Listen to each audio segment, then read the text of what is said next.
Cottagecore, fantasycore, dark academia.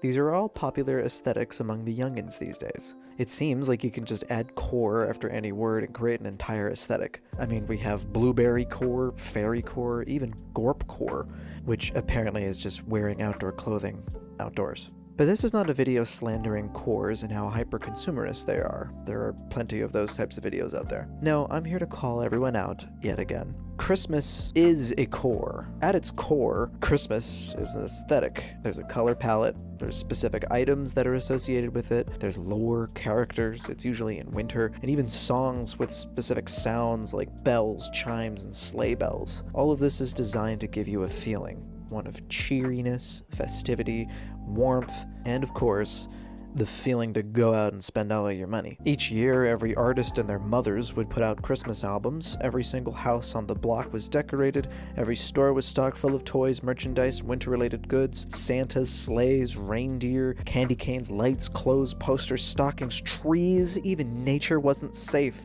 from the Christmas core phase. People were, and still are, obsessed with it. It should be no wonder that people are into so many cores these days. Christmas core literally took society over for a solid 25 years. We seem to like cores. That's not to say it's bad. Like I said, this will not be a video slandering core culture. The problem I have with Christmas core and all cores in general is capitalism. Of course. See what I did there? People, especially Americans, are super prone to be consumerist. To many of us, the only way we can enjoy our lives, express our identities, and experience life is through items, material things. We become attached to items and they become a part of our identity. Most of us are just little guys out here doing our best. It is problematic to constantly produce goods for people to buy for one specific purpose, only for them to throw it out later. We all know that. But there's something else going on with cores that I want to talk about, and it has to do with our perception of them and our perception of society. A lot of people say that nowadays we are less social, less community-driven, and that we don't seem to have any more momentum for change. I believe the reason for this perception is capitalism. Whenever a new aesthetic or trend starts, it usually begins and develops organically until it hits the mainstream, and as soon as that happens, it gets picked up by the mainstream media and blasted out to as many people as possible, thereby sentencing the trend to death.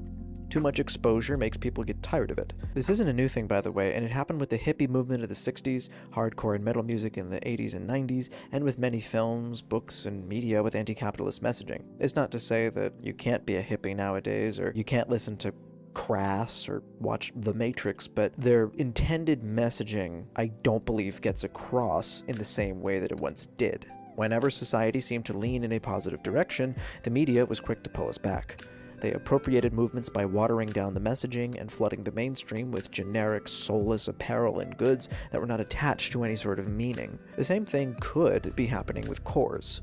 As people develop and enjoy aesthetics, which, much like social movements, represent thoughts, ideas, feelings, and identities, the more people catch wind of it, the media makes a story, and the movements die. Then the media says, why are there so many cores? And then they write an entire editorial on that. Fast fashion, fashion media, and influencers then try to invent the newest craze for everyone to dump their money into and get hooked on. Now everyone starts to think, man, there are so many cores. What's up with that? We're going downhill as a society. There are two things going on here. Social experience and interests are decentralized now more than ever, which contributes to the fact that there are so many cores. Instead of everyone experiencing all the latest happenings together, we experience our own separate happenings in our own respective bubbles. Social media algorithms box us into what we like and sometimes don't let us see outside of it. That adds a whole new meaning to parallel living. I have reason to believe that it's always been like that, and everyone just collectively forgets what they went through individually, or they don't reconcile with mainstream history, but that's a new video idea, probably, I don't know. Regardless, it's because of this decentralization